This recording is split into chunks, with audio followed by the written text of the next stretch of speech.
Eeyyan lolli obbolaa jidduu haa dhaabbatu. Garuu akkamiin? Torban darbe keessa duula lolli obbolaa jidduu haa dhaabbatu jedhu tokkotu marsaalee hawaasaa kanarratti gaggeeffamaa ture. Namoonni duula sana keessatti hirmaatan atis kaleessa lolli akka dhaabbatu watwaataa turteeti amma maaf duula kana hin tumsine gaaffii jedhu naaf kaasan.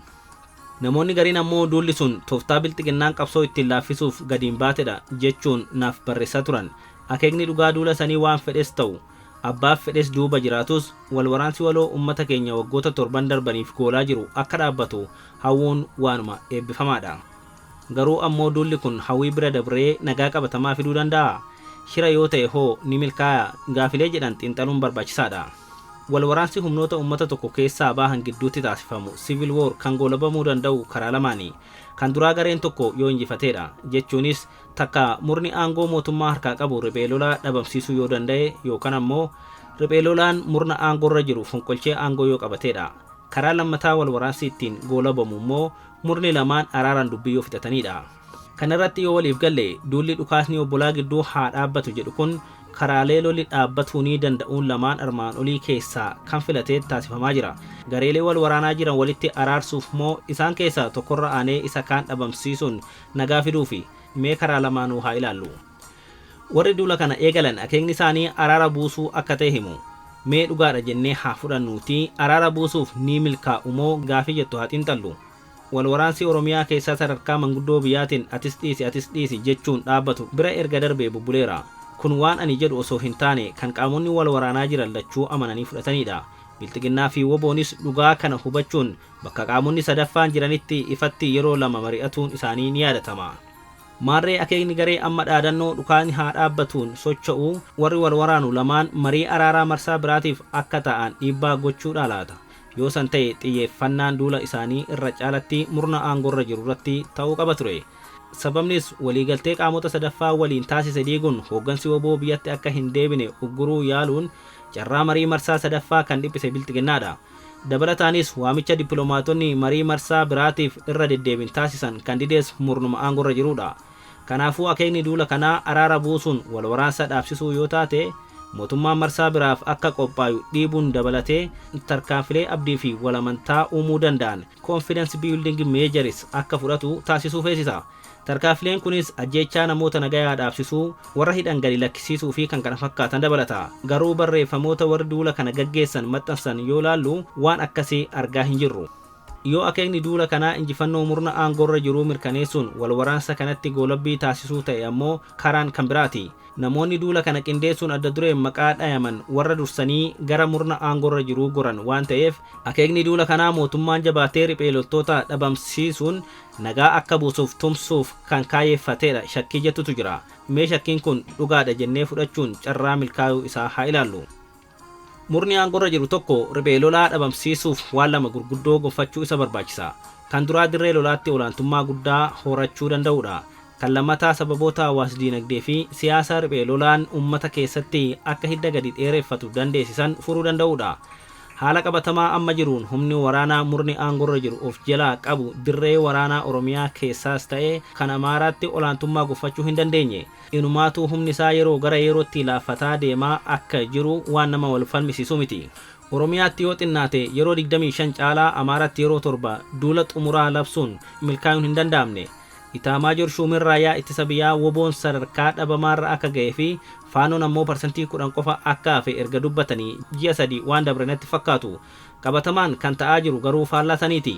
Loltoonni mootummaa dirree lolaa taasifamuu maratti dhibbaatamaan booji'amuun waanuma waliin argaa jirrudha. Kallattiin yookiin tirendiin kun humni lolaan mo'achuu mootummaa daran laaffachaa kan deemu malee kan wayyaa'u ta'uu kan akeekuu miti.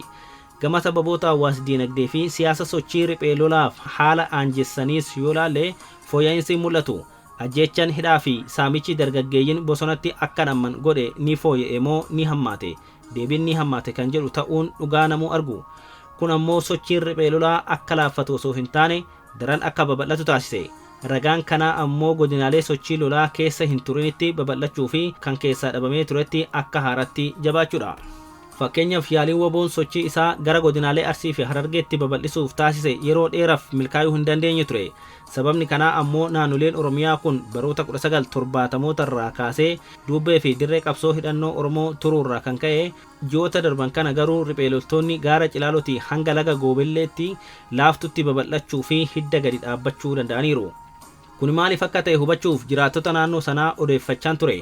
Sababoota isaan tarreessan keessaa ajjechaa fi saamichi qaamota mootummaatiin raawwatamu daran hammaachuu fi dargaggeeyyii akka bara dargeetti humnaan guuruun waraanatti naquun dhufnaan erga duuti hin oolle roorroo qeetti dhufte ofirraa faccisuun wareegamuu wayya yaanni jedhu uummata gadi seenuu nu badhe.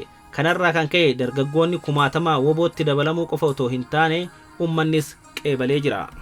Godinoota sochii woboo itti laaffate yookiin dhabamee turettis haaratti dagaaguu agarra. Fakkeenyaaf gaafa jaalsanyii faa gara mootummaa galan booda aanaalee Shawaa Lixaa hedduu keessatti sochiin riphee lolaa sadarkaa dhabamuu ga'ee ture. Garuu ji'oota muraasa keessatti deebi'ee biqiluun yeroo ammaa humni mootummaa gadi dhiisee bahuuf dirqamaa jira. Kanas maaliif jedhee odeeffachaan ture.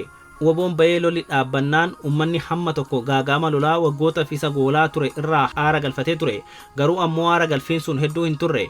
Akkuma humni mootummaa deebi'ee qabateen kaabinee fi milishaan uummata hiraarsuu eegalan. San dura woboo gargaaraa turtan jechuun namoota ajjeesuu hidhanii maallaqa irraa fudhachuun faashina ta'e. Gadadoon kun riphee loltoonni godinaalee ollaa jiran qubsuma akka babal'ifatan haala hanjaa uume. Dargaggoonis du'aa fi hidhaa dhiyeessuun haaratti wobootti galuu eegalan. Warrummaan dura harka kennates dhiitichaa fi ajjechaa dhiyeessuun bosonatti deebi'an. Haala kanaan bakka jaalsanyiin faan irraa galan yeroo waggaa tokko hin guutinitti woboon bosonatti hafe deebisee dhuunfachuu danda'e. Maarree warri har'a dhaadannoo dhukaasni obbolaa gidduu haa dhaabbatu jettuun gadi ba'an kun lolli Oromiyaa keessaa injifannoo murna aangoorra jiruutiin akka goolabamu taasisuu akkamiin danda'u laata? Humna waraanaa murna aangoo harkaa qabuu cimsuu danda'u moo haalota hawaas diinagdee fi siyaasaa babal'ina sochii riphee lolaaf haala mijataa uuman hir'isuu danda'u laata? Humna waraanaa mootummaa cimsuu yoo taate waan yaalamee bu'aa hammasii hin buusinidha. Ajajoonni woboo jajjaboo jedhaman erga mootummaatti makamanii booda duula farra riphee lolaa irratti bobbaafamanii turan. Bu'aan isaan buusan garuu hammasii miti.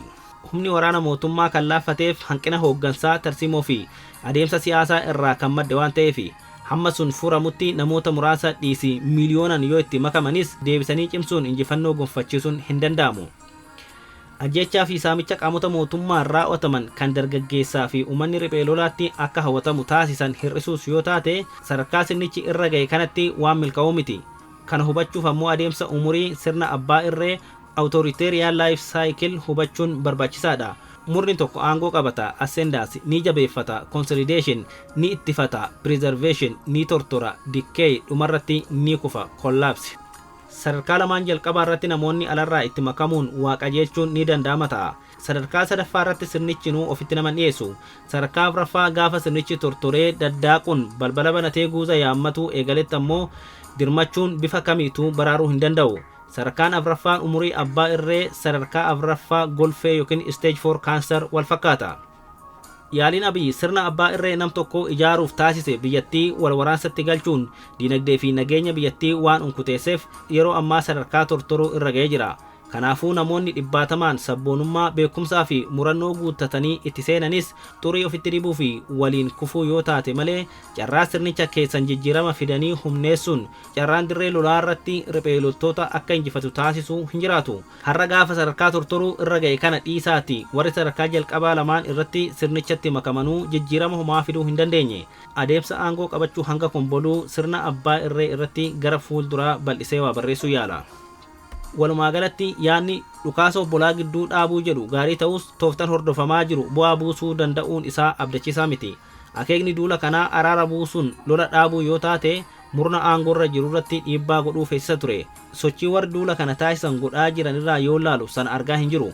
Murna aangoorra jiru cimsanii dirree lolaatti riphee loltoota dhabamsiisuun nagaa buusuu yoo taate ammoo sadarkaa sirnichi amma irra gaheen waan danda'amu miti. Kanaafuu sirna harkuma ofiitiin umurii ofii gabaabsee sadarkaa tortoruu irra ga'e kana wal'aannee humneessinee injifachiifnee nagaa buufna jechuun yeroo fi leecalloo qisaasudha. Karaan irra wayyaa sirna haaraa ijaaruun sababoota wal waraansatti nu geessan hiddaan furuun nagaa waaraa buusuuf carraaqudha. Ani kanan jedha yoo xiinxalli kiyya dogongora ta'ee tooftan isaan filatan milkaa'ee biyyaa fi uummanni keenya nagaa argate gammachuun kiyya hongaa hin qabaatu. Waan ta'u waliinuu agarra. Jawaar Mohammad onkoloolessa 13 bara 2025